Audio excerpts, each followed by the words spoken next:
Salam untuk kita semuanya, berjumpa lagi dengan saya di channel Aritela Tutorial, tempat kita untuk berbagi informasi seputar informasi pendidikan dan informasi guru, serta informasi lain yang ada hubungannya dengan pendidikan dan guru. Pada pertemuan kali ini, saya ingin berbagi satu informasi kepada Bapak Ibu honorer yang telah melakukan pendataan melalui aplikasi pendataan honorer non-ASN BKN. Bapak Ibu simak videonya, jangan ketinggalan informasi.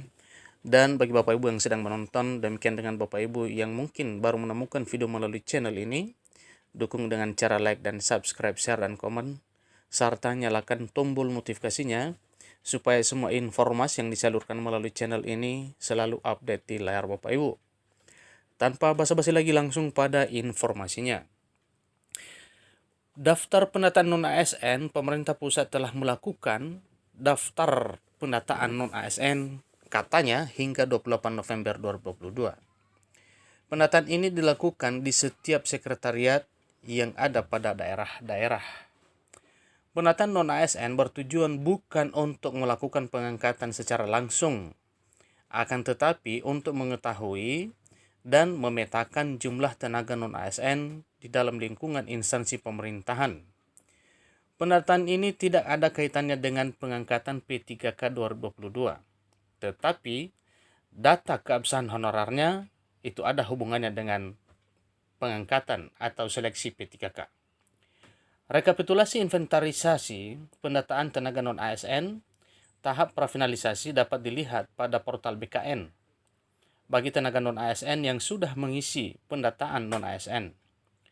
Berdasarkan hasil rekapitulasi pendataan tenaga non-ASN, terdapat sebanyak 152.803 yang tidak sesuai dengan ketentuan.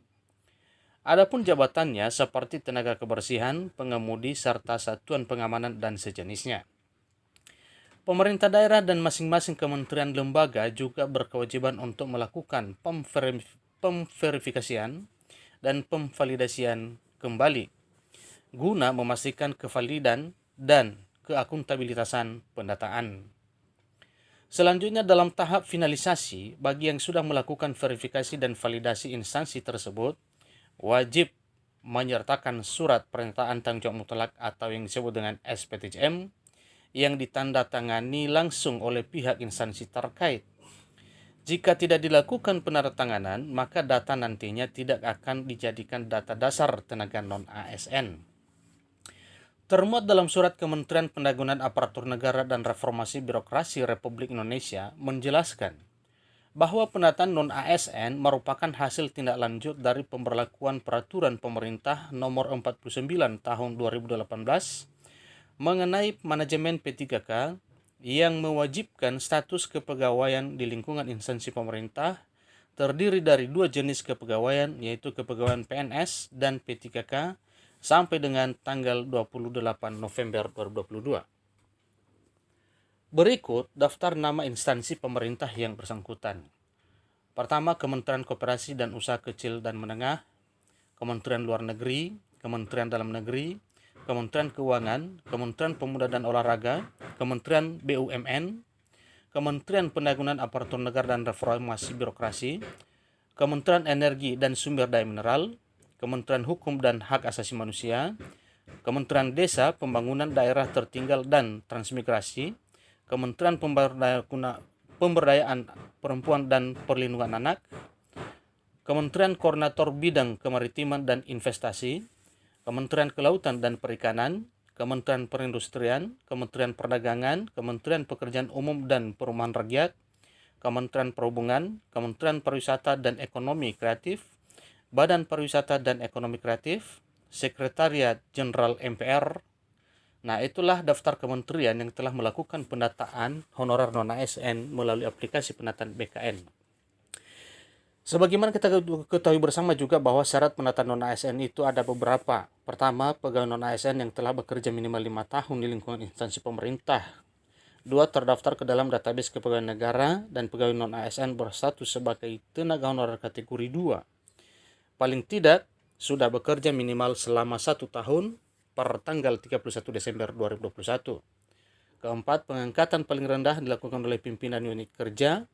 Dan kelima, minimal usia pegawai non-ASN 20 tahun dan maksimal 56 tahun terhitung pada tanggal 31 Desember 2021.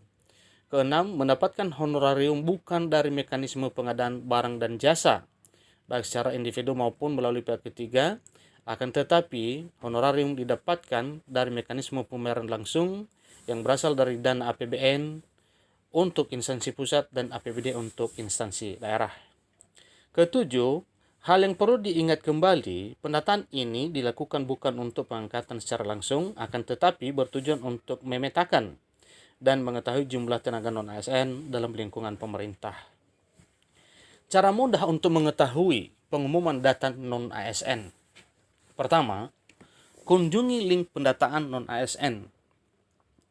Kedua, melalui kanal pengumuman BKN, kemudian klik pengumuman BKN. Ketiga, masukkan instansi.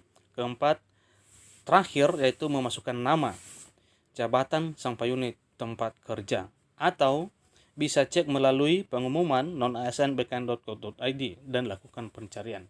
Demikian informasi Bapak Ibu, ya, cara mudah untuk mengetahui bahwa Bapak Ibu telah terdata di BKN, sebagaimana upaya yang telah dilakukan untuk melakukan penataan melalui aplikasi penataan honorer non-ASN BKN pada bulan yang lalu.